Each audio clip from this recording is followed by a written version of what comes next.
নবীর আশিক হযরত বেলাল স্বপ্ন দেখলেন। স্বপ্ন দেখার পরে আর স্থির থাকতে পারেন নাই, ঘুম ভেঙে গেল। প্রস্তুতি নিয়ে রওনা করলেন হযরতে বেলাল। মদিনাতুল মুনাওয়ারা সুদূর সিরিয়া থেকে বহু রাস্তা পথ অতিক্রম করে হযরত বেলাল মদিনা শরীফে আসলেন। রওজা শরীফ তখন কাঠের জালি দিয়ে ঘিরে রাখা ছিল, খেজুর পাতার ছাউনি আর মাটির দেওয়াল দিয়ে গাঁথা। রওজা শরীফের ভিতরে ঢুকে পবিত্র রওজা শরীফের পাশে জালি মুবারকের পাশে মাথা ঠেকাইয়া বেলাল কাঁদে আর বলে, ইয়া রাসূলুল্লাহ, আপনি গোলামকে আসতে বলেছিলেন, গোলাম আপনার কদম মুবারকে হাজির। হুজুর আমি আসছি, আপনার হুকুম পালন করেছি, আপনার জিয়ারতে আসছি। নবীজি বলতেন, আমার উম্মতেরা রে, মান যারা কবরি ওয়াজাবাত লাহু শাফাআতি ইয়াউমাল কিয়ামাহ, যে আমার রওজা শরীফের জিয়ারতের জন্য আসলো, কিয়ামতের ময়দানে তাকে সুপারিশ করা আমি নবীর জন্য ওয়াজিব হয়ে যায়। আহা, হযরত বেলাল বসে বসে কাঁদে, হুজুর আপনি আসতে বলেছিলেন, আমি আপনার কদম মোবারকে আসছি। নতুন মুয়াজ্জিন আসছে আজান দেওয়ার জন্য, এসে দেখে নবীর মুয়াজ্জিন বসে বসে কান্না করে ডাক দেয়, সাহাবীরা রে শুনছো, নবীর মুয়াজ্জিন বেলাল আমাদের মাঝে ফিরে আসছে। সাহাবীরা পাগল পারা হয়ে ঘর থেকে সবাই বের হয়ে দৌড় মারছে। মসজিদে নববীতে এসে দেখে ঠিকই নবীর আশিক বেলাল বসে বসে কাঁদতেছে। সাহাবীরা ডাক দেখে, বেলাল রে কতদিন হলো তুমি সে আজান দাও না, বেলালা একটা বার সে আজান আমরারে শোনাও, যে আজান তুমি নবীজির শোনাইতা। বেলাল ডাক দেখে, সাহাবীরা রে তোমরা বলো, আমি আজান দিলে কি নবীজি নামাজে আসবেনি? বলো তো, আমি আজান দিলে কি নবী আসবেনি? আমি আজান দেওয়ার পরে নবীজি নামাজে আসতো। বলো আজকে আমি আজানের পরে কি নবী নামাজে আসবেনি? সাহাবীরা ডাক দেয়, বেলাল আমাদের কথায় আজান দিবে না জানি, যাইয়া দেখো হাসান আর হুসাইন বাড়ির মধ্যে আসেনি। 7 নম্বর গেট বাবু সালাম বরাবর একটা মসজিদ আছে, মসজিদে আলী। এই মসজিদের সামনে একটা মসজিদ আছে, মসজিদ আবু বকর। মসজিদ আবু বকরের পরে আর একটা মসজিদ, মসজিদে গামামা। এই মসজিদে আলী হযরত ফাতেমা জাহরা রাদিয়াল্লাহু আনহার বাড়ি। এই বাড়িতে কলিজার টুকরাদেরকে নিয়ে ফাতেমা থাকতেন। হাসান হুসাইন রাদিয়াল্লাহু আনহুমাকে ডেকে আনা হলো। দেখতে নবীজির মতো দেখা যায় তো দুই ভাই।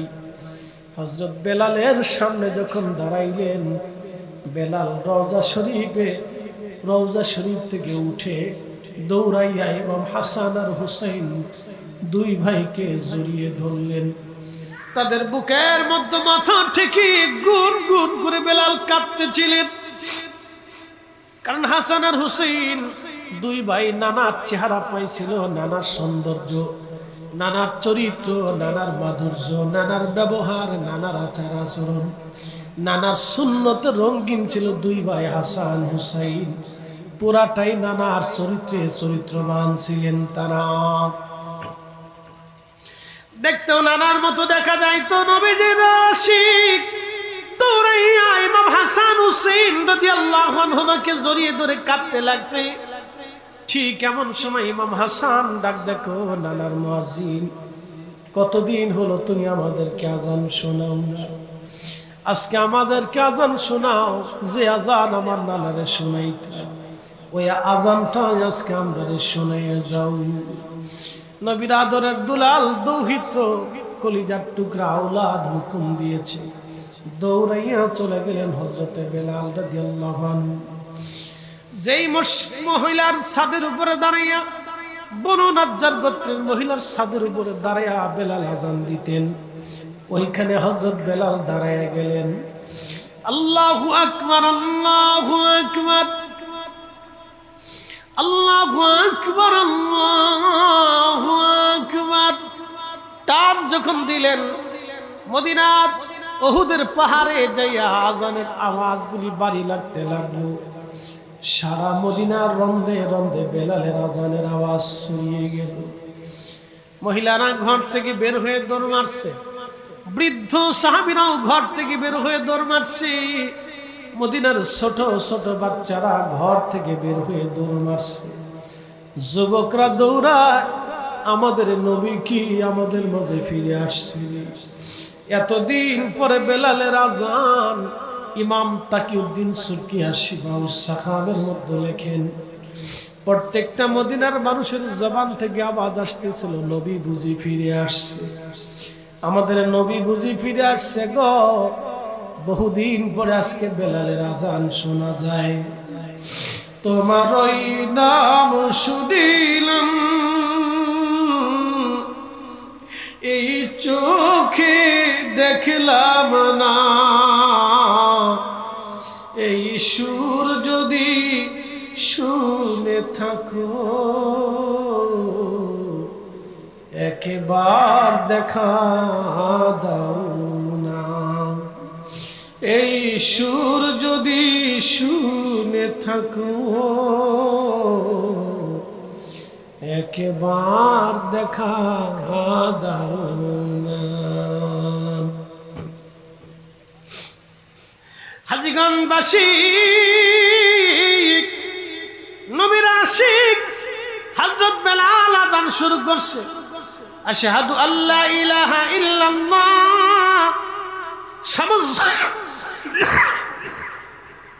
মদিনার মানুষগুলি চিৎকার মেরে কেঁদে উঠছে। কেউ অজ্ঞান হয়ে পড়ে যাইতেছিল, কেউ ঢলে ঢলে পড়ে যাচ্ছে, কেউ মসজিদ নববীর খুঁটি মোবারকের সাথে হেলান দিয়ে বসে আছে, কেউ বাবার দেওয়ালের সাথে হেলান দিয়ে বসে আছে, কেউ নির্বাক হয়ে তাকিয়ে আছে। কান্নার রোল পড়ে গেল সারা মদিনা শরীফে। নবীর আশিক, নবীর আশিক, নবীর প্রেমিক, মুয়াজ্জিনে রাসূল হযরত বেলাল যখন আযানের টান দিলেন, আশহাদু আন্না মুহাম্মাদুর রাসূলুল্লাহ, এই আযানের টান দেওয়ার সাথে সাথে ইমাম সুবকি রাহিমাহুল্লাহ শিফাউস সাকামের মধ্যে লেখেন, ঠিক তখনই মদিনার মাটি থরথর থরথর করে কেঁপে উঠল। মদিনার মাটি কাঁপতেছিল। মদিনার মাটি আযানের আওয়াজে বিরহ বেদনায় ইশকে রাসূলে পৃথিবীর মাটি পর্যন্ত সেই দিন স্থির থাকতে পারে নাই বেলালের আযানে। আহা, আপনি বুঝেন তো, মাটির হালত যদি এটা হয় তাহলে প্রত্যেকটা সাহাবীর কালবের হালত কেমন ছিল। পাগল পানা হয়ে গেল মদিনার মানুষ, কান্নার আওয়াজ বের হয়ে আসলো। নবীর প্রিয় জিরোধানের পরে, ইন্তেকালের পরে কোনোদিন সাহাবীরা এইভাবে মদিনার মানুষ একত্রিতভাবে আর কাঁদে নাই। হযরত বেলাল যেই দিন ফিরে এসেছিলেন আর আযান দিয়েছিলেন, ওই দিন সারা মদিনায় কান্নার রোল পড়ে গেল। নবীর আশিক বেলাল অজ্ঞান হয়ে পড়ে গেলেন। হুঁশ ফিরে আসলে বহু সময় পরে রওজা শরীফে দাঁড়িয়ে গেলেন, কাঁদতেছিলেন, ইয়া রাসূলুল্লাহ, গোলামকে আসতে বলেছিলেন, গোলাম আসছে, আপনার সালাম দিয়েছি, আযান দিছি, কিন্তু আপনি আর আসেন না ইয়া রাসূলুল্লাহ। আমি জানি কোনদিন আপনি আর আমাদের মাঝে ফিরে আসবেন না, কারণ আসলে শরীয়তের ব্যাঘাত হয়ে যাবে, শরীয়ত খেলাফ হয়ে যাবে। হুজুর, আমি আর কোনদিন মদিনাতে আযান দেব না ইয়া রাসূলুল্লাহ, বিদায় নিচ্ছি। দুনিয়াতে আর আপনার জিয়ারত হবে না, দুনিয়াতে এখানে আর সাক্ষাৎ হবে না। ইয়া নবী আল্লাহ, আমি বিদায় নিয়ে যাচ্ছি। কান্নাকাটি করে নবীর আশিক বিরহ বেদনা নিয়ে চলে গেলেন, আর কোনদিন তিনি ফিরে আসেন নাই। কোনদিন তিনি মদিনার নবীর মসজিদের আজান দেন নাই, কোনদিন আর আজান দেন নাই। বেলাল আর ফিরে আসেন নাই, কোনদিন আর আজান দেন নাই। কি বুঝলেন আপনি? আমাদের নবী রওজা শরীফে জিন্দা। যদি কোনদিন মদিনাতে যাওয়ার সুযোগ হয়, ওই মদিনায় খুব আদবের সাথে সালাম দিবেন, এমন ভাবে দাঁড়াবেন আপনি আসামি, আপনি গুনাহগার, আপনি মনিবের কদমের সামনে দাঁড়ায় গেছে। খুব বিনয়ের সাথে আদরের সাথে দাঁড়িয়ে যাবেন, চোখের পানি ছেড়ে দিবেন, আর আমার নবীকে সালাম দিতে থাকবেন, আসসালামু আলাইকা ইয়া রাসূলুল্লাহ। যদি নসিব কোনদিন হয় রওজা পাকের পাশে দাঁড়িয়ে ইশকে রাসূল নিয়ে সালাম দিবেন, আপনি আদবের সাথে দাঁড়াবেন। আমি এই রমজানে বহু হাজি দেখলাম, কোন হাজি ছবি তুলে, কোন হাজি ভিডিও করে, কোন হাজি শুধু সালাম দিয়ে চলে যায়, কোনো অনুভূতি নাই। মানুষের দুইটা চোখ যদি না থাকে, রুহু থাকলেও মানুষ জিন্দা। মানুষের দুইটা হাত, দুইটা পাও যদি না থাকে, তো রুহু থাকলে মানুষ জিন্দা। মানুষের শরীরের অঙ্গ প্রত্যঙ্গ যদি নাও থাকে, তো রুহু থাকলে জিন্দা। কিন্তু রুহুই যদি মানুষের দেহে না থাকে, তাহলে চোখ, জবান, কান, হাত, অঙ্গ প্রত্যঙ্গ শক্তিহীন, ক্ষমতাহীন, তার আর কোনো কার্যক্ষমতা থাকে না। এই জন্য আল্লাহ আমাদেরকে দেহ পাঠান নাই, মূলতই আল্লাহ দেহের সাথে মিশ্রণ করে আল্লাহ রুহুকে পাঠিয়েছে। মৃত্যুর পরে দেহের সাথে আল্লাহর কোনো বাক্যালাপ হবে না, মৃত্যুর পরে রুহের সাথে আল্লাহর বক্তব্য হবে। মনে রেখে, মৃত্যুর পরে মানুষের রুহের সাথে আল্লাহর কথোপকথন হবে, বক্তব্য হবে। আমাদের আগে কোটি কোটি রুহু দুনিয়াতে আল্লাহ পাঠিয়েছে। কোন রুহুকে আল্লাহ আদম আলাইহিস সালামের উম্মত, কোন রুহুকে আল্লাহ ঈসা রুহুল্লাহর উম্মত, কোন রুহুকে আল্লাহ মূসা আলাইহিস সালামের উম্মত। এইভাবে 2,24,000 নবী আলাইহিমুস সালাম গণের উম্মত করে বিভিন্ন রুহুকে আল্লাহ দুনিয়াতে পাঠিয়েছে। কিন্তু রব্বুল আলামিন আপনার আর আমাকে, আপনার বডির ভিতরে যে রুহু আছে, অর্থাৎ আমি, আপনি, আপনাকে এবং আমাকে আল্লাহ পছন্দ করে, দয়া করে আখিরি নবীর উম্মত হিসেবে আল্লাহ পছন্দ করছে। বলেন তো, কিয়ামত পর্যন্ত যদি সিজদায় পড়ে শুকরিয়া করেন, আদায় হবে? একসাথে বলেন, আদায় হবে? কিয়ামত পর্যন্ত যদি সিজদায় পড়ে শুকরিয়া করেন, আদায় হবে? মনে রাখবে। তো প্রিয় উপস্থিতি, আল্লাহ রাব্বুল আলামিন আমার রুহু দুনিয়াতে পাঠাইছে। ভালো করে বুঝবেন, রুহুকে আল্লাহ দুনিয়াতে পাঠিয়েছেন। এই রুহের সাথে আল্লাহর সব লেনদেন হবে, কথোপকথন হবে, হিসাব নিকাশ হবে। এই জন্য মানুষ যদি অন্যায় করে, তাহলে সে তার নিজের জীবন এই রুহের সাথে, এই নফসের সাথে সে জুলুম করে। বলে হুজুর, নফস এবং রুহু কি? আপনাদেরকে বুঝাই, ভালো করে বুঝাই। আমাদের শরীর আছে, খুব মনোযোগ দেন, শরীর আছে, ভিতরে রুহু আছে, আছে না ভাই? শরীর এবং রুহের যে সমন্বয়, নফস এবং রুহের ওরকম সমন্বয়। শরীর এবং রুহের যেমন সমন্বয়, নফস এবং রুহের ওইরকম সমন্বয়। এই জন্য এক আয়াত আল্লাহ বাস করে, ইয়া আইয়াতুহান নাফসুল মুতমাইন্না তুরজিই ইলা রাব্বিকি রাদিয়াতাম মারদিয়া ফাদখুলি ফি ইবাদি ওয়াদখুলি জান্নাতি। রব্বুল আলামিন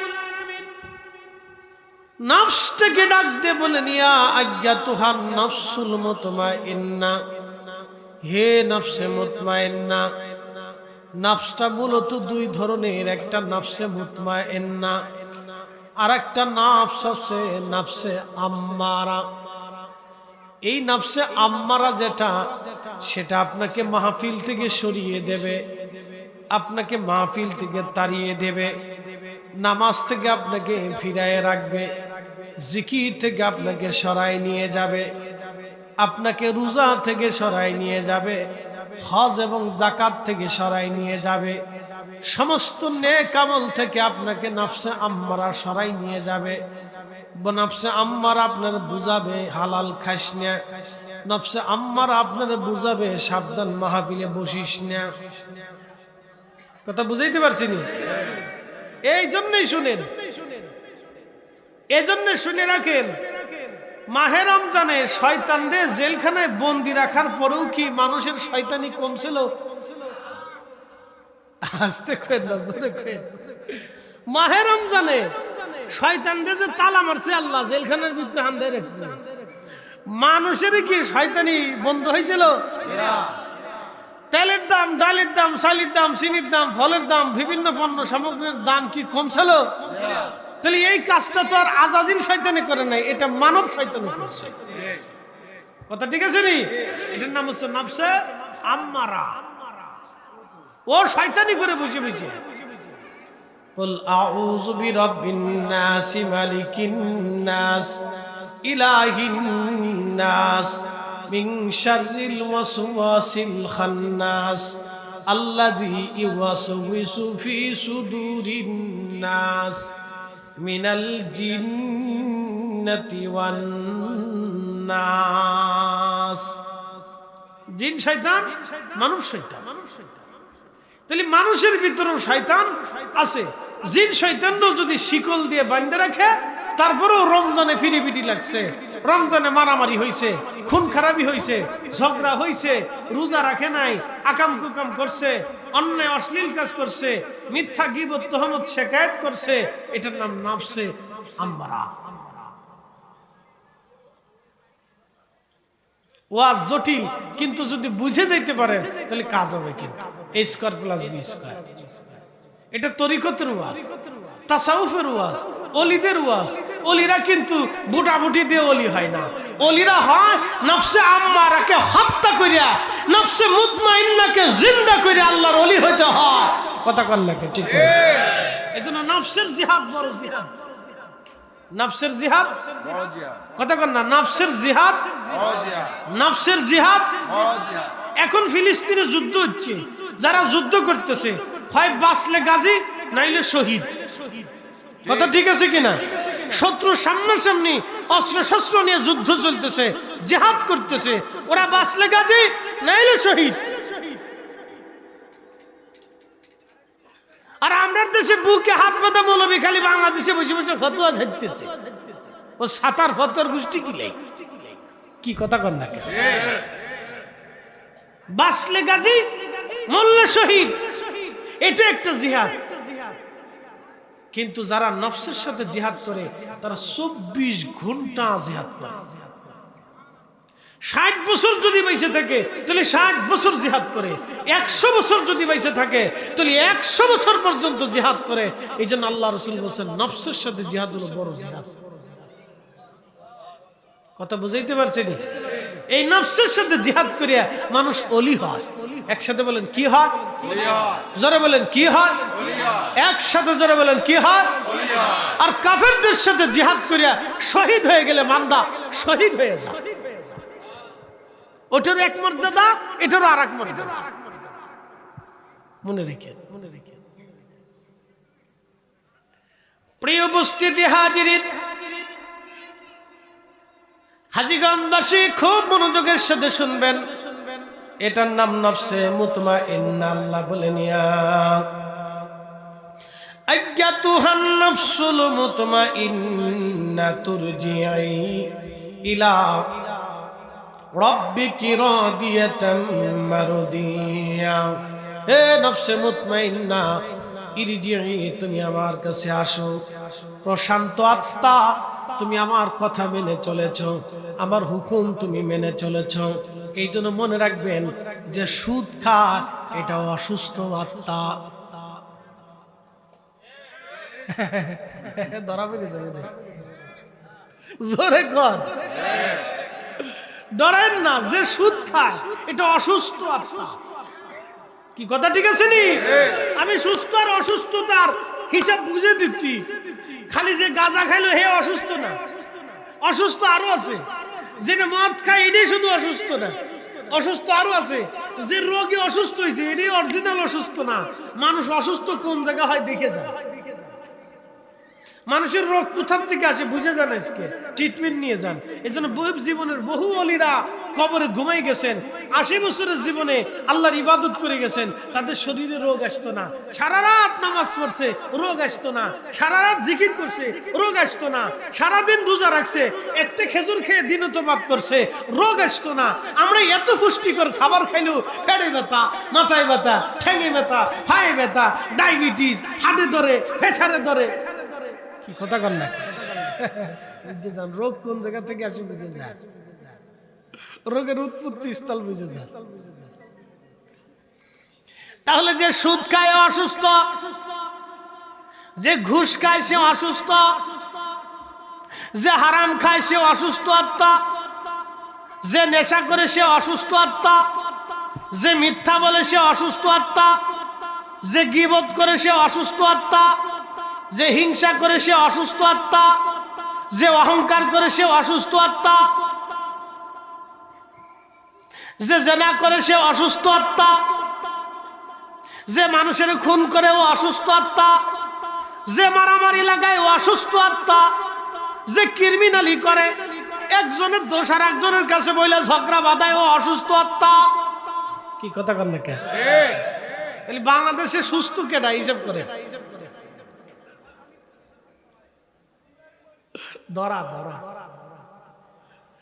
বাংলাদেশে সুস্থ কেডা একটু ধরে, খুব কম পাওয়া যাবে। নাই যে তা না, আছে কিন্তু খুব সংখ্যা কম। এদের মর্যাদা কত? রব্বুল আলামিন বলেন ইরজিই ইলা রাব্বিকি রাদিয়াতাম মারদিয়া, আমার সন্তুষ্টির দিকে চলে আসো হে নফসে মুতমাইন্না, প্রশান্ত আত্মা। তুমি অসুস্থ দুনিয়াতে হও নাই, অসুস্থর কাজ করো নাই। তুমি সারা জীবন সুস্থতার কাজ করেছো, আমার আইন মেনেছো, আমার রসুলের জিন্দিগি তুমি পালন করেছো। ইরজিআই, আসো আমার সন্তুষ্টি নিয়ে তুমি কবরে চলে আসো। আমি আল্লাহ তোমার দুনিয়াতে পাঠাইছিলাম, তুমি সব হুকুম আহকামগুলি মেনে চলেছো। আসো তুমি চলে আসো। ফাদখুলি ফি ইবাদি ওয়াদখুলি জান্নাতি, তুমি আমার জান্নাতে চলে আসো। একটা জবান বন্ধ থাকবে না, জোরে বলা যাবে কি আল্লাহু আকবার। আল্লাহ বানাইলেন কত জাতি,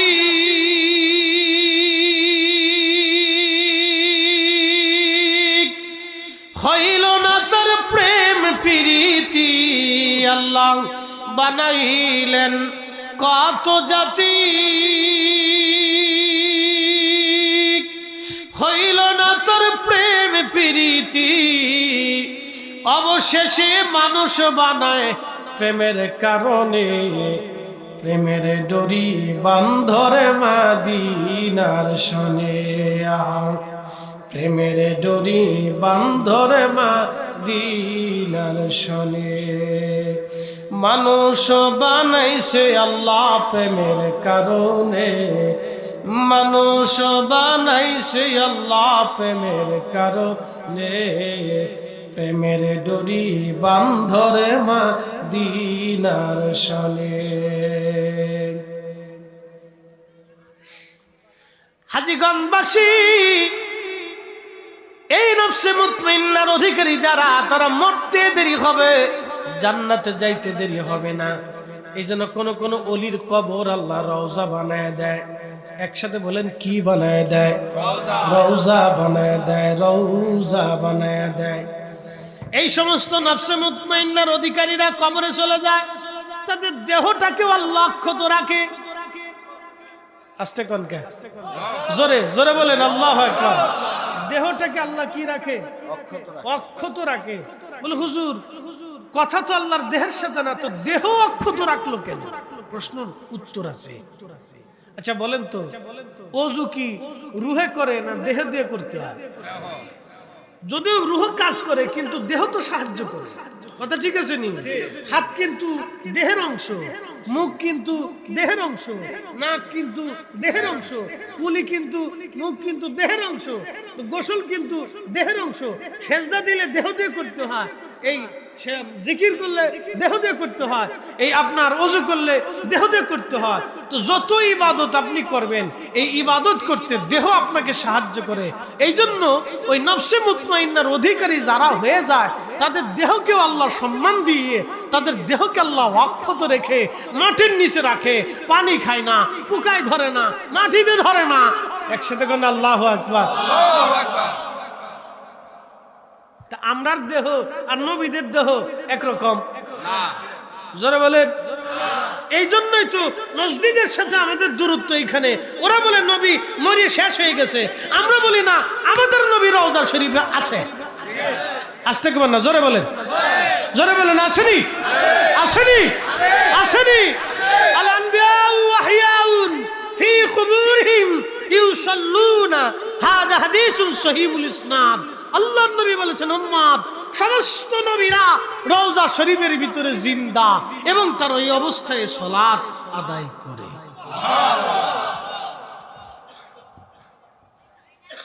ভালো করে বুঝেছে। এই জন্য তারা নবীজির রওজা শরীফে গেলে শুধু সালামটা দিয়ে চলে যায়, কোনো অনুভূতি নেই। কিন্তু আশিকরা নবীজির রওজা শরীফের সামনে যখন দাঁড়ায় তখন আশিক জানে যে আমার নবী জিন্দা, আমার নবী আছে, আমার নবী দেখে। কি কথা কয়? বিশ্বাস আসেনি? আসেনি? দ্বন্দ্ব কি জমি নিয়ে না বিশ্বাস নিয়ে? দ্বন্দ্ব কি রাজনীতি নিয়ে না বিশ্বাস নিয়ে? দ্বন্দ্ব কি হাড়ি বাতিল নিয়ে না বিশ্বাস নিয়ে? দ্বন্দ্ব কি বিয়ে শাদী নিয়ে না বিশ্বাস নিয়ে? বিশ্বাস। এই বিশ্বাসের আরবি নাম হচ্ছে আকীদা। অনেকে বুঝে না। কি কথা কন না? অনেক ভাই না বুঝে না। হাজীগঞ্জবাসী ভালো করে শোনেন, আমি হযরতে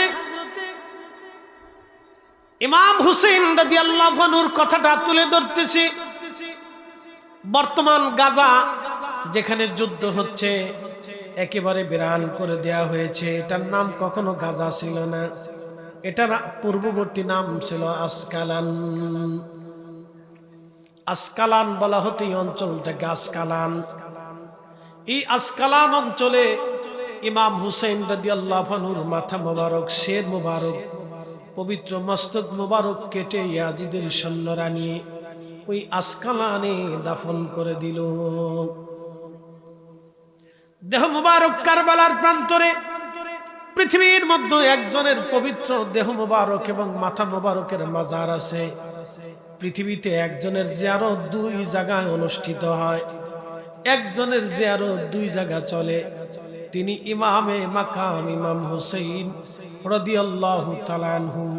তিনার জিয়ারত পৃথিবীতে দুই জায়গায় অনুষ্ঠিত হয় এবং এই দুই জায়গা থেকে মুসলমানরা ফয়জত নেয়। তিনি একমাত্র ব্যক্তি যার জিয়ারত পৃথিবীতে দুই জায়গায় একসাথে চলমান থাকে। এই জন্য ইমাম হুসেনকে হত্যা করে ইয়াজিদ জিতে নাই, বরং ইমাম হুসেন জিতে গেছে। কি কথা কন না কেন? ইমাম হুসেন ঠকে নাই, ইমাম হুসেন জিতেছে। ইয়াজিদ চিরতরের জন্য ঠকে গেছে। মনে রাখবেন, বাইতুল আকসার জন্য যারা জিহাদ করতেছে আজকে ওরা সবাই জিতে যাবে আর আমরা ফতোয়া মাইরা ঠকে যাব। এই কথা কন না, জোরে বলেন। যারা বাইতুল আকসার জন্য জিহাদ করতেছে ওরা জিতবে, আমরা ফতোয়া মেরে ঠকে যাব। শুনে যাবেন ভাই আমার হাজিরিন, হযরত ইমাম হুসেন রাদিয়াল্লাহু আনহুর পবিত্র মস্তক আসকালানে ক্রুসেড চলতেছিল। ক্রুসেডটাকে বলা হয় ধর্মযুদ্ধ। খ্রিস্টান এবং ইহুদিরা মিলে মুসলিম নিধন করার জন্য পৃথিবীব্যাপী লক্ষ লক্ষ সৈন্য নিয়ে তারা মুসলমান দেশ আক্রমণ করলো।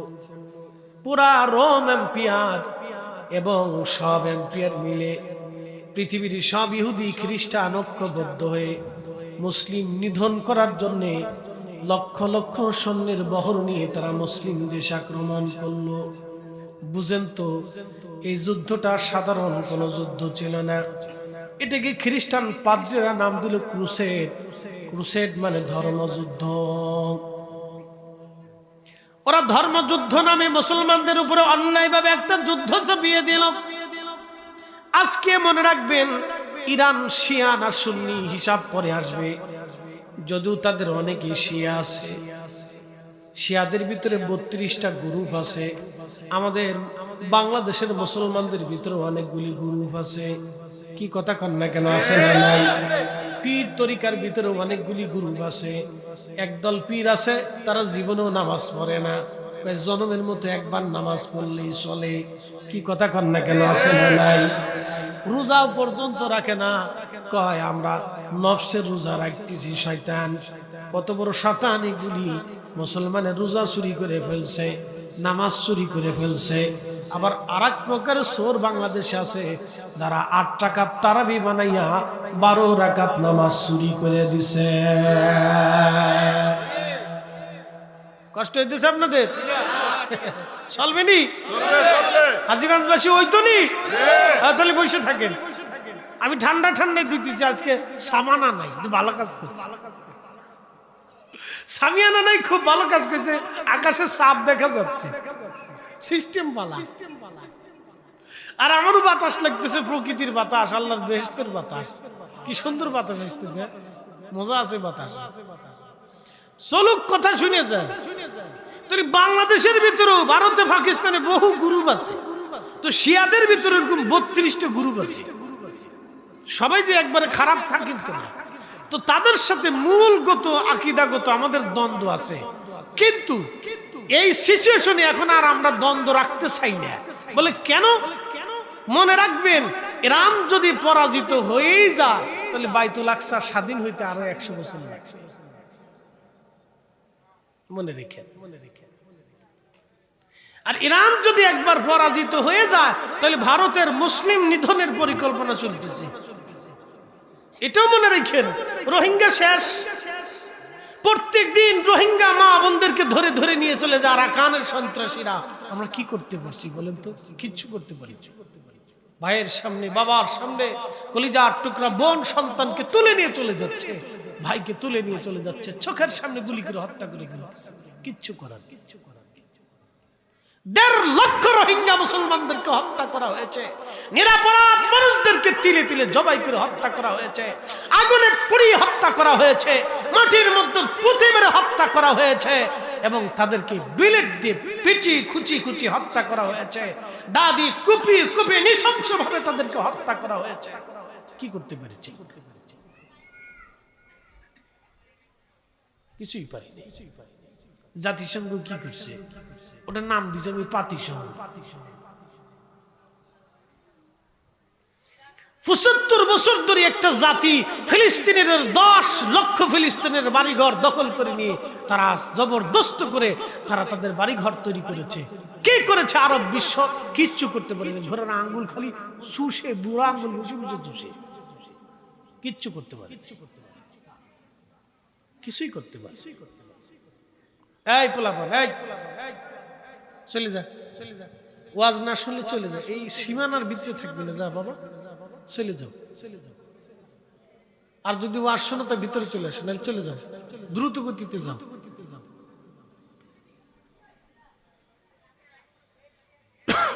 শোনেন, এই আমার দিকে তাকান, আমার দিকে তাকান। এখানে অনেক মুরব্বীরা আছেন না? আপনাদের ছোটবেলা আর এখনকার ছোটবেলা একরকম। এখনকার পোলাপান এত পরিমাণে বিয়াদব হয়েছে যে সাসার বাপ মুরব্বী মানে না। আগে আপনারা মুরব্বীদের সামনে দিয়ে হাঁটেন নাই, মুরব্বীরা এক জায়গায় বসলে ওর সীমানার কাছে যান নাই। আর উস্তাদ মাশেক দেখলে বাপ রে বাপ, বাঘের মতো ডরাইয়া পলাইছে। মনে রেখেন, সমাজ পরিবর্তন হয়ে গেছে। আধুনিকতার নাম দিয়ে ছেলেপেলেরা এখন অনেক আধুনিক হয়ে গেছে, বুঝতে পারছেন? বিরাট আধুনিক হয়েছে। বিরাট আধুনিক হয়নি, যুব শ্রেণী ধ্বংসের দিকে চলে যাচ্ছে। বেশি আধুনিক হয়। কারণ কি জানেন? ঘরের ভিতরে আদব শেখানো হয় না, প্রতিষ্ঠানে কোনো আদব শেখানো। আদবের চ্যাপ্টার বইয়ের ভিতর থেকে উঠে চলে গেছে। চ্যাপ্টারই নেই, চ্যাপ্টারই নেই, এটা উঠে চলে গেছে। আমাদের জন্য আগামীর দিন অশনি সংকেত। ভাইবেন না যে খুব ভালো দিন আসতেছে, বেশি ভালো দিন আসতেছে না, অশনি সংকেত। প্রিয় উপস্থিতি হাজিরিন, খুব মনোযোগ দিবেন।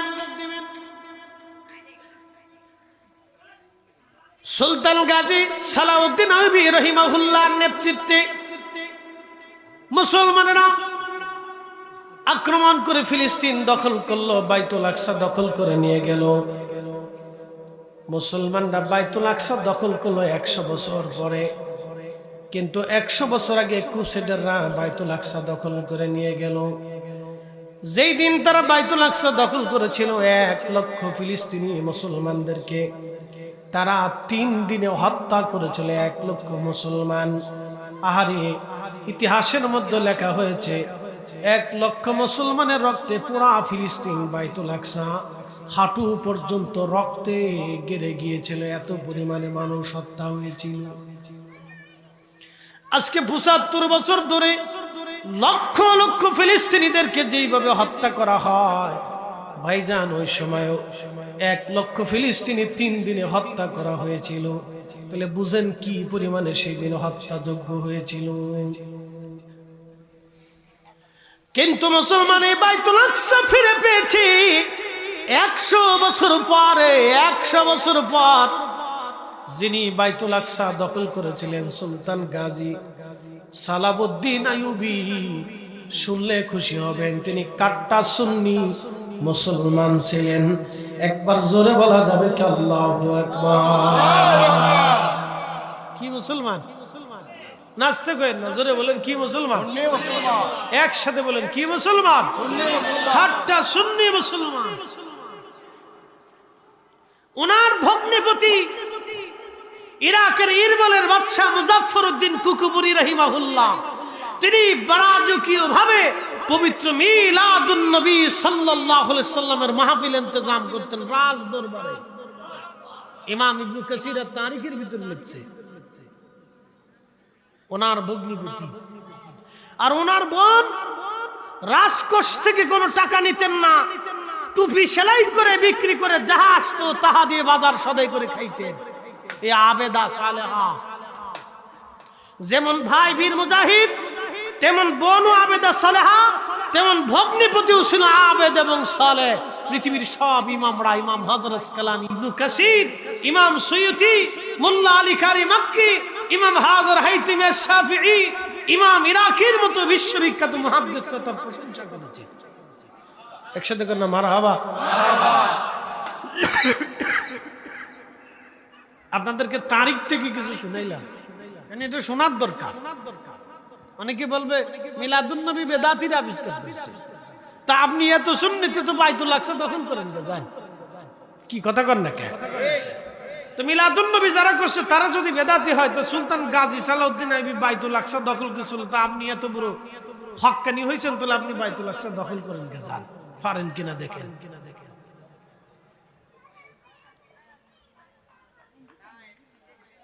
এই জন্য আহলে সুন্নাত ওয়াল জামাত হচ্ছে হকের জামাত। একসাথে কোন আল্লাহু আকবার। এটি অরিজিনাল জামাত। কথা ঠিক আছে নি?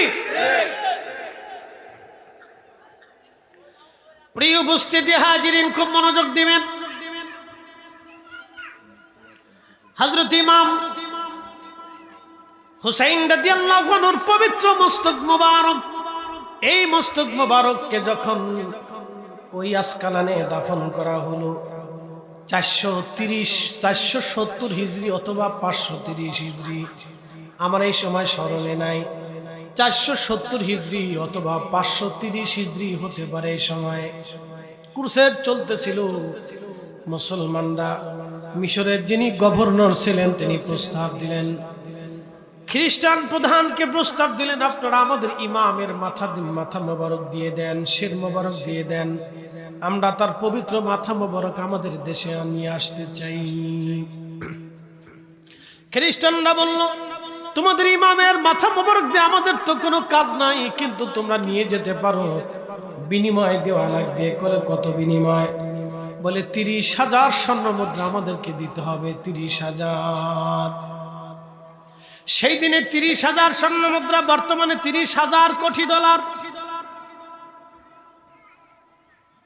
বর্তমানে 30,000 কোটি ডলার হবে। সেই দিনে 30,000 স্বর্ণ মুদ্রা বর্তমানে 30,000 কোটি ডলার হবে। এত টাকা দিয়ে মিশরের গভর্নর যিনি তিনি পবিত্র মাথা মোবারক আনতে গেলেন। সৈন্যরা গেল, আমির ওমরারা গেল, ওলামায়ে কেরাম গেলেন, কিন্তু ইমাম হুসাইন রাদিয়াল্লাহু আনহুর পবিত্র মস্তকে যাওয়ার পরে ওনারা সবাই জুতাগুলি খুলে ফেললেন। জুতা খুলে ফেলে ইমাম হুসাইন রাদিয়াল্লাহু আনহুর মাজারে গেলেন। মাজার মোবারকের উপর থেকে মাটিগুলি সরাইলেন। মাটি সরানোর পরে ভিতর থেকে লক্ষ্য করলেন, আর 430 বছর অথবা 470 বছর আগে যেইভাবে দাফন করা হয়েছিল ইমাম হুসাইন রাদিয়াল্লাহু আনহুর পবিত্র মাথা এখনো 470 বছর পরে ওই রকমই আছে, কোনো পরিবর্তন হয় নাই। যারা বলেন আল্লাহু আকবার। ولا تقولوا لمن يقتل في سبيل الله أموات। আল্লাহ বলেন, আমি আল্লাহর পথে যারা জীবন দেয় তাদেরকে তোমরা মৃত মনে করিও না, বাল আহিয়া, বরং তারা জিন্দা জিন্দা জিন্দা জিন্দা। ওয়ালাকিন লা তাশউরুন, তোমরা অনুধাবন করো না তারা জিন্দা। ও হাজিরিন, হাজীগঞ্জবাসী, ইমাম হুসাইন রাদিয়াল্লাহু আনহুর পবিত্র মাথা মোবারক 470 বছর পরে তখন ওই রকম জিন্দা, ঠোঁটটা তখনও তাজা, চেহারা তখনও নূরানি, চোখ তখনও জিন্দা, ভুরুগুলি তখনও জিন্দা, চুলদারিগুলি তখনও জিন্দা, তখনও তাজা তাজা রক্ত বের হচ্ছে। আস্তে হয়ে গেল, নজরে বলেন আল্লাহু আকবার। ওই পবিত্র মাথা মোবারক উঠাইয়া সুঘ্রাণ আসতেছিল, বেহেশতের ঘ্রাণ আসতেছিল মাথা মোবারক থেকে। ওই মাথা মোবারক এনে বর্তমান মিশর আল আজহার বিশ্ববিদ্যালয়, এই আল আজহার বিশ্ববিদ্যালয়ের পাশে উনাকে সমাহিত করা হলো। মিশর আল আজহারের পাশে ইমাম হুসাইন রাদিয়াল্লাহু আনহুর পবিত্র মাথা মোবারককে সমাহিত করা হলো। পৃথিবীতে 2 স্থানে ওনার জিয়ারত হয়। একটা স্থান হচ্ছে ইরাকের কারবালা, আর একটা স্থান হচ্ছে ওই মিশরের আল আজহার বিশ্ববিদ্যালয়ের পাশে পবিত্র মস্তক মোবারকের মাথা মোবারকের মাজার। 2 জায়গা থেকে মুসলমান তার জিয়ারত করে। এই যে আপনি বুঝতে পারতেছেন তার দেহ মোবারক তখনও পচে নাই, কেননা তার দেহ মোবারক আমার আল্লাহ সংরক্ষণ করেছে। ওই যে নফসে মুতমাইন্নার অধিকারী হওয়ার কারণে তার নফসেরও মর্যাদা বেড়ে গেল এবং তার দেহ মোবারকের মর্যাদা বেড়ে গেল। আল্লাহ বললেন, বালাহিয়া, তারা জিন্দা জিন্দা জিন্দা। আমরাও বিশ্বাস করি আল্লাহর ওলিরা কবরে জিন্দা, আল্লাহর নবীরাও জিন্দা। কথা বলেন ঠিক কিনা?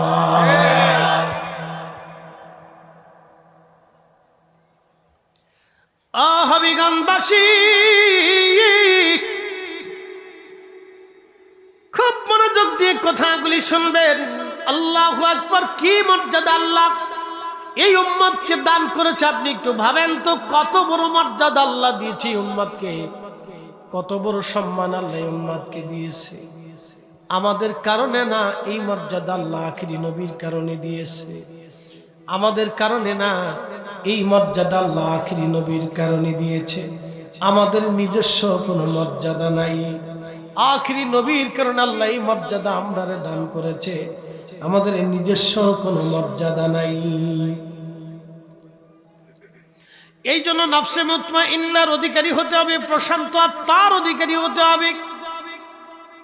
আল্লাহ যখন হুকুম করবেন তখনই আত্মাটাকে আল্লাহ তার নিজের কাছে নিয়ে চলে যাবেন, আত্মাটাকে নিয়ে চলে যাবেন। এই জন্য আল্লাহ বলেন কুল্লু নফস, প্রত্যেক জীবন যায়িকাতুল মউত, মরণের স্বাদ আস্বাদন করা লাগবে, মৃত্যু তার ঘরের দুয়ারে করা নাড়বে।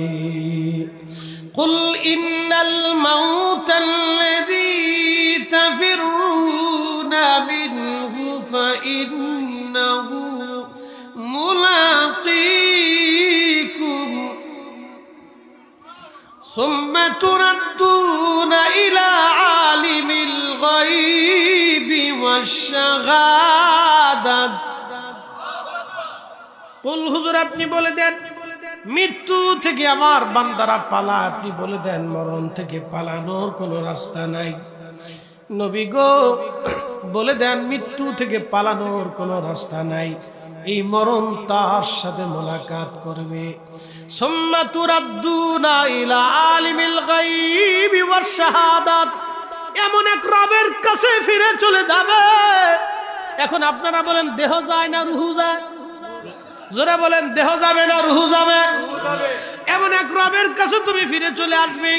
ফায়ুনাব্বিউকুম বিমা কুনতুম তা'মালুন, তুমি কি আমল করেছো তোমার রব তোমারে সেই দিন দেখাবে।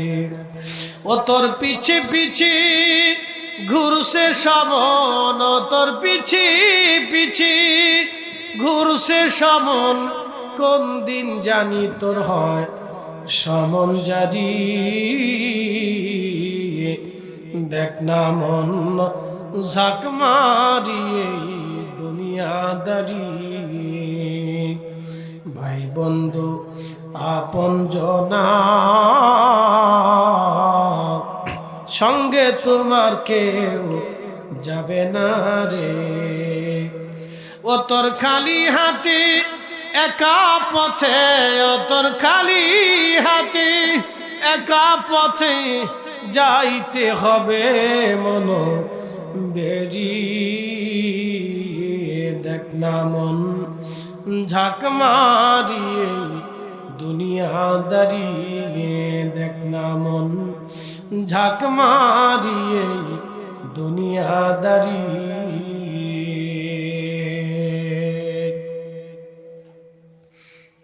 প্রত্যেক জীবন আল্লাহর কাছে চলে যাবে, এই রুহু আল্লাহর কাছে চলে যাবে, এই রুহু আল্লাহর কাছে চলে যাবে। এই জন্য মানুষ মারা যাওয়ার পরে আমরা বলি ওয়া ইন্না ইলাইহি রাজিউন, এবং নিশ্চয় আমরা আল্লাহর কাছে ফিরে চলে যাব, আল্লাহর কাছে ফিরে চলে যাব, আল্লাহর কাছে ফিরে চলে যাব। আল্লাহর কাছে যাওয়া লাগবে নি, কোন সুযোগ আছে কি থাকার? যদি যাওয়া লাগে তাহলে নফসে মুতমাইন্নার অধিকারী হতে হবে। কথা ঠিক আছে নি? যদি বিশ্বাস করেন যে হ্যাঁ রবের কাছে যাবেন, তাহলে নফসে মুতমাইন্নার অধিকারী হয়ে রবের কাছে চলে যান। এ হাজীগঞ্জবাসী,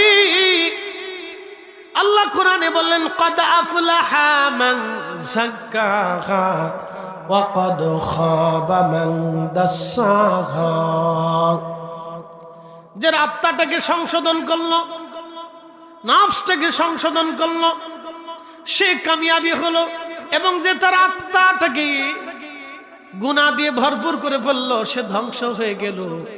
আল্লাহ কি চমৎকার কথা বলেছেন আত্মার কথা।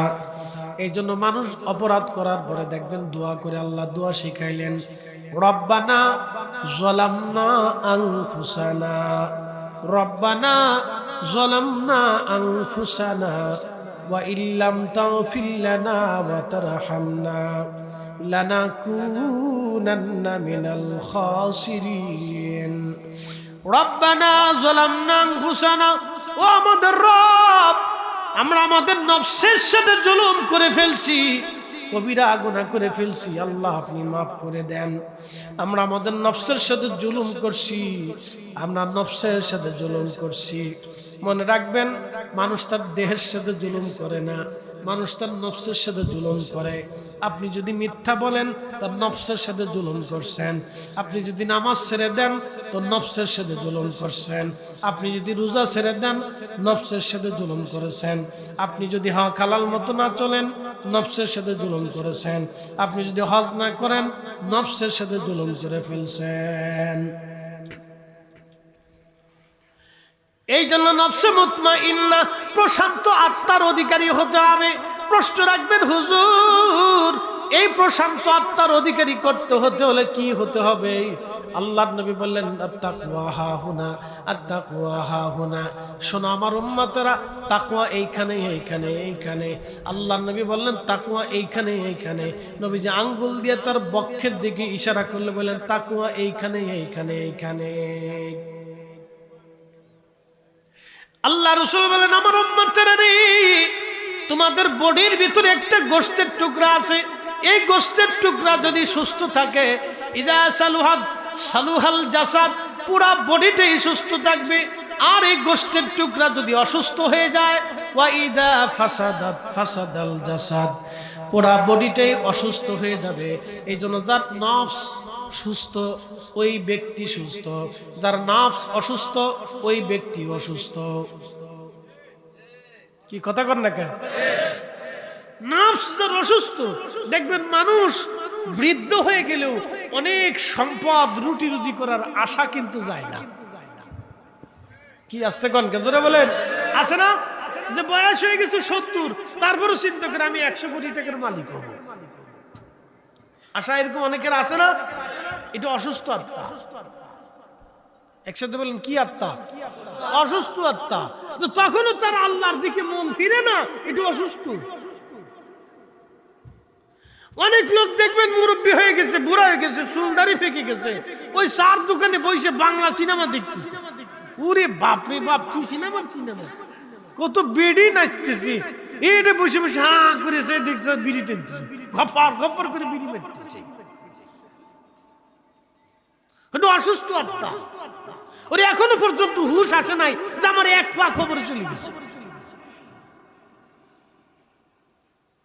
এই জন্য সুস্থতার অসুস্থতা বুঝে যেত। আল্লাহ রাসূল বলেন আলা ওয়াহিয়াল কাল, সাবধান সেদের অন্তঃকরণ। এই কালবের ভিতরে নফসের বসবাস, এই কালবের ভিতরে রূহের বসবাস। এই জন্য আল্লাহ কালবের কথা আল্লাহ রাসূল ইশারা করছে, এটা কাল। এটা যদি সুস্থ থাকে তো পুরাটা সুস্থ থাকে, আর এটা যদি অসুস্থ হয় তো পুরাটা অসুস্থ হয়ে যায়। একবার আসল ওয়াজ করছি, আপনাদেরকে আরেকটু বুঝাই। কিছু মানুষের হিংসা আছে না? জনকের বাড়ি বিল্ডিং হয়ে গেল, আমার হইল না, কিতা ওর জমির ফসল বেশি হইলো, আমার হইল না, ওর মেয়ে ভালো জায়গায় বিয়ে হবে, যা বিয়ে হইতে দেব না, ভাঙ্গানি দিয়ে দেয়। কথা ঠিক আছে? কিতা দিয়ে দেয়? বাঙালি দিয়ে দেয়। বাংলাদেশে এইরকম হিংসা আছে, বাপরে বাপ। একজনের অনেকগুলি গরু হয়েছে, গরুর খাবারের ভিতরে বিষ মিশায়, পুকুরের ভিতরে বিষ দিয়ে তারপরে পুকুরের মাছ মেরে দেয়, গাছের গোড়ার থেকে কাইটে দিয়ে তারপরে বাগান নষ্ট করে দেয়। আছে না এরকম? আছে, আছে। হিংসা, হিংসা। মনে রাখবেন এ মুসলমান, যার অন্তরে হিংসা আছে ও অসুস্থ। কি কথা কন না কে? ও কি অসুস্থ? অসুস্থ, অসুস্থ। ও এখনো সুস্থ হয়নি, ওর চিকিৎসা করাইতে হবে। বলে এই চিকিৎসা কোনো ডাক্তারের কাছে না, এই চিকিৎসা হলো অলিদের কাছে। আস্তে করেন না, জোরে বলেন কাদের কাছে? এই জন্য আল্লাহ বলছে কুনু মা'আস সাদিকিন, আমার ওলিদের কাছে যাও। আর ওহাবি মোল্লা কবে না যাই, ওনা দেবে দাঁত বে দাঁত বে দাঁত। মন খারাপ করেন না, নামটা কয়ে ফেলেছে। কোন ভাই যদি মনের জানতে কষ্ট পান মাফ করে দিন, এটা কোয়া যেত না। আল্লাহ যেটা হুকুম দিছে সেটা আপনি ফিরানোর কেডা? কি কথা কন না কেন? আল্লাহ যেটা হুকুম দিছে আপনি ফিরানোর কেডা? আমরা মোল্লার ফতোয়া মানি না, আমরা আল্লাহর ফতোয়া মানি। এখন যদি আমি কোরআনের বিরুদ্ধে কোনো কথা বলি, মানবেন? যদি বলি আজকে ফজরের ওয়াক্তে ফজরের 2 রাকাত সুন্নাত পড়া লাগবে না, আপনারা মানবেন? যদি বলি ফজরের ওয়াক্তে সূর্য ওঠার পরেও পড়বেন, আপনারা মানবেন? জিন্দেও মানবেন না। যদি এখন বলি এই পানির লগে 1 ফোঁটা গরুর সোনা মাখাইয়া তারপরে আপনারা পান করেন, অনেক নেকি হবে, মানবেন? কেন মানবেন না? এই কোরআনে নাই। কথা কন না কেন? এই কোরআনে তো কোরআনে আসছে আল্লাহ ওলিদের কাছে যাইতে বলছে, আমরা যাবই। আসতে কেমন না জোরে বলেন, যাবনি যাবনি। এই কোরআন আল্লাহ দুয়ার কথা বলছে, আমরা করবই। হ্যাঁ কি কথা কন না, করবেন নি? হিসাব সুজা, হিসাব একবারে সুজা, বাকি ঝুঁকি কোন হিসাব নেই। যেই কোরআনে যেটা আছে ওটা মান, এক কথা শেষ। আল্লাহটা বাদ দিয়ে মোল্লাটা মানার সময়।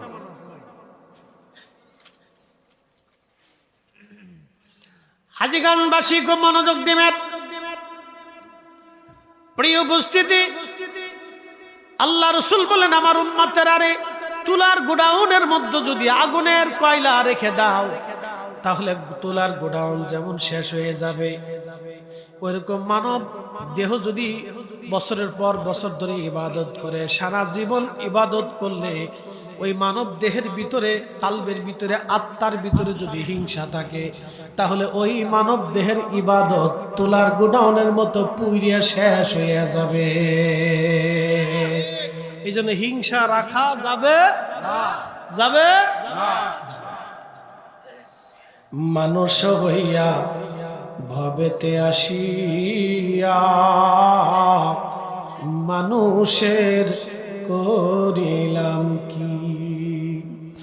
আমি নবী নাম চিনিলাম কি যে ভুল করিলাম, নবী না মানিলাম কি যে ভুল করিলাম, ভস্মে ঢালিলাম ঘি। মানুষ হইয়া ভবেতে আসিয়া মানুষের করিলাম কি? মানুষ হইয়া ভবেতে আসিয়া মানুষের করিলাম কি?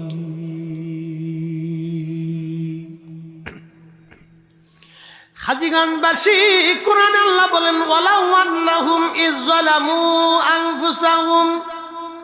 এই আয়াতে আল্লাহ নফসের কথা বলতেছে। ওয়ালাউ আন্নাহুম ইযলামু আনফুসাহুম জাউক। রে আমার বান্দারা, তুমি যদি তোমার নফসের সাথে জুলুম করো, কবিরা গুনাহ করো, যাও, তুমি চলে যাও আমার রাসূলের দরবারে, আমার নবীর বাড়ি চলে যাও। একবার জোরে বলা যাবে কি, ইয়া রাসূলুল্লাহ, তোমার ওই নাম শুনিলাম, এই চোখে দেখলাম না, তোমার ওই নাম শুনিলাম, এই চোখে দেখলাম না, এই সুর যদি শুনে থাকো, একবার দেখা দাও না, এই সুর যদি শুনে থাকো, একবার দেখা দাও না। হে রাসূল, তোমায় ভালোবাসি, অন্তরে শুধু, মুখে নয়, জান্নাতের আশায় নয় হে রাসূল, জাহান্নাম কেউ ডরি না। হাজীগঞ্জবাসী, আল্লাহ ডাক দেখে যাও, আমার রাসূলের বাড়িতে চলে যাও, আস্তাগফিরুল্লাহ, আমার নবীর বাড়ি যাইয়া তুমি আমার কাছে ইস্তিগফার করো। আস্তাগফার লাহুমুর রাসূল, আমার নবী যদি তোমার ব্যাপারে আমার কাছে সুপারিশ করে, লাবাজাদুল্লাহ তাওয়াবার রহিমা, আমি তোমার জীবনের সব গুনাহগুলি মাফ করে দেব। এজন্য উম্মতের সন্তুষ্টির সিগনেচার আমার রাসূলের হাতে। কি কথা করেন না কেন? উম্মতের ক্ষমার সিগনেচার আমার নবীর হাতে। যারা বলে রাসূলের কাছে কিছুই নাই, ওরা মিথ্যাবাদী, ওরা ডাকাত, ওরা আল্লাহর কোরআন অস্বীকার করে বলা। মানেন? কোনো ভুল আছে? কোনো ত্রুটি আছে? আমাদের বাইরে মানব না। কথা ঠিক আছে কিনা? বাহিরে মানা যাবে? রব্বুল আলামিন বলেন আমার রাসূলের বাড়ি চলে যাও, ইস্তিগফার করো আমি রবের দরবারে। আর যদি আমার রাসূল তোমার ব্যাপারে আমার কাছে সুপারিশ করে, লাওয়াজাদুল্লাহ তাওয়াবুর রহিম, আমি তোমার জীবনের সব গুনাহগুলি তোমার মাফ করে দিব। জোরে বলেন মারহাবা।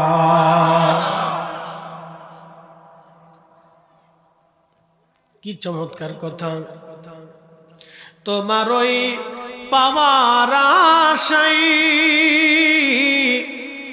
মন ছুটে যায় মদিনায়, তোমার ওই পাওয়ার আশায় মন ছুটে যায় মদিনায়। এ আশিকে দিদার দাও না, আর দূরে থাকিও না। এ আশিকে দিদার দাও না, আর দূরে থাকিও না। এ রাসূল তোমায় ভালোবাসি, অন্তরে শুধু মুখে নয়, জান্নাতের আশায় নয় হে রাসূল, জাহান্নাম কেউ ডরি না। ইমাম তাকিউদ্দিন সুবকি এই আয়াতের তাফসীর করতে যাইয়া আশ-শিফাউস সাকামের মধ্যে তিনি লিখতেছেন, হযরত বেলাল রাদিয়াল্লাহু আনহু বিরহ বেদনা নিয়ে মদিনা শরীফ থেকে চলে গেলেন সিরিয়াতে। প্রশ্ন রাখবেন, ফরিদি হুজুর বিরহ বেদনা কি? বিরহ বেদনা আপনাদেরকে বুঝাই দিয়ে যাই। দেখবেন বিরহ বেদনা কি, বিরহ বেদনা আপনাদেরকে বুঝাই। একটা গাভীর বাচ্চা যদি ছোটকালে মারা যায়, ওই গাভীটা দেখবেন খাওয়া দাওয়া বাদ দিয়ে শুধু ডাকতে থাকে, কাঁদতে থাকে। কি কথা কন না কেন? একটা বিড়ালের বাচ্চা যদি ছোটকালে মারা যায়, মা বিড়ালটা মেও মেও করে ডাকতে থাকে, আমার বাচ্চারে তুমি কোথায় আছো? এটার নাম বিরহ বেদনা। সন্তান মারা যাওয়ার পরে 3 মাস পরে স্ত্রী তার ইদ্যত পালন, 4 মাস 10 দিন পরে স্ত্রী ইদ্যত পালন করে চলে যাবে অন্য কোথাও বিয়ে বসার জন্য। আল্লাহ এই কোরআনে তার অনুমতি দিয়ে দিছে।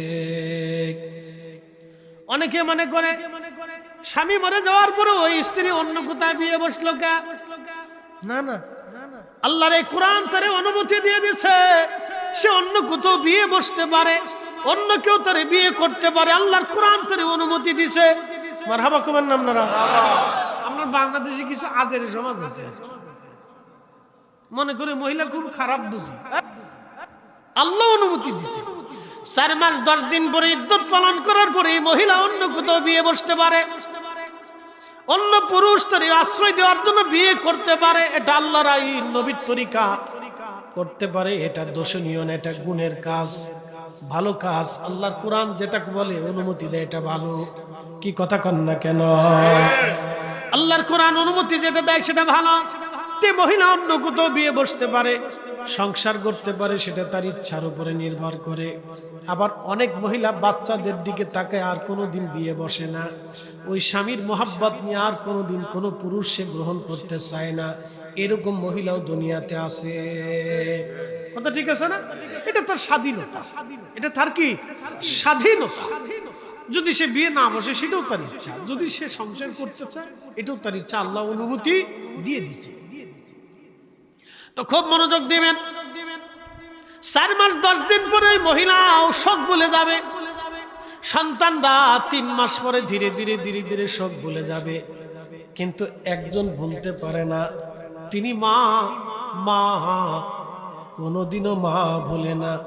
মা যতদিন দুনিয়াতে থাকে সন্তানের বিয়োগ ব্যথা মা ভুলতে পারে না।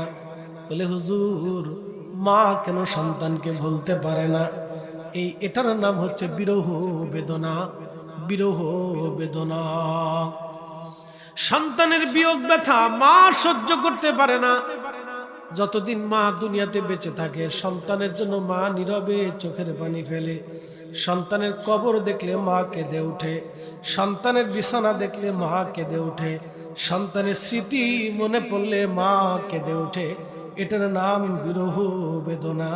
এই জন্য আল্লাহ ওয়াজ করেছেন, বান্দারে তুমি ওই মায়ের জন্য ওই বাবার জন্য দোয়া করবে এইভাবে, রাব্বির হামহুমা কামা রব্বায়ানি সগীরা।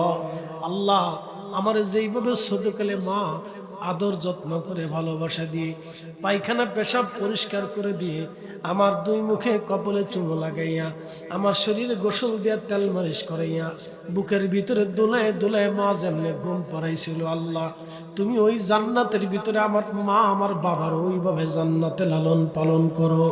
একবার আওয়াজ তুলে বলা যাবে কি মারহাবা। হযরত বেলাল নবীর ইশকে বিরহ বেদনা নিয়ে চলে গেল সিরিয়ার দামেস্ক। চলে যাওয়ার পরে কিন্তু বিরহ ব্যথা নিয়ে সে সিরিয়ার দামেস্কের অলিগলি দিয়ে ঘুরে বেড়ায়। নবীর বিরহ বেদনা তাকে সবসময় যন্ত্রণা দিতে থাকে। কিন্তু আমার দয়াল নবী বেলালকে ভুলে যান নাই। হযরত বেলাল রাদিয়াল্লাহু আনহু সিরিয়াতে ঘুমিয়ে আছেন। স্বপ্নের ঘরে দেখতেছে হযরত নবীজি স্বপ্নে ঘরে বেলালের কাছে তশরিফ এনেছে। জোরে বলেন মারহাবা। বেলালের কাছে তশরিফ এনে আল্লাহর নবী ডাক দিছে, বেলাল রে তুমি আমার সাথে কেমন জুলুম শুরু করছো? বেলাল দুরূদ পড়েন, আল্লাহুম্মা সাল্লি আলা সাইয়্যিদিনা মাওলানা মুহাম্মাদ ওয়ালা আলি সাইয়্যিদিনা।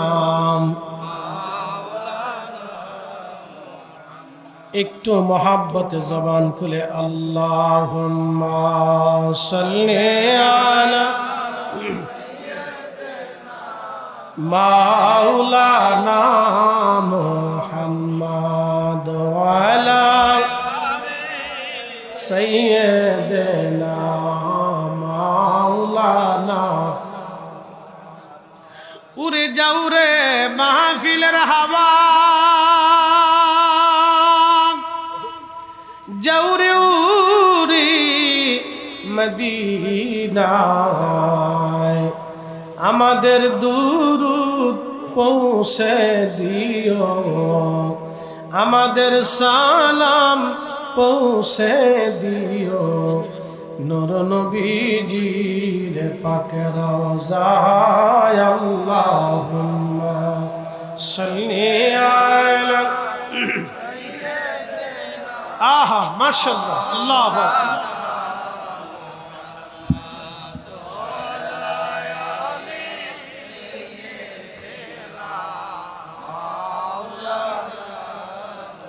জবান খুলে আল্লাহ আল্লাহ আল্লাহ।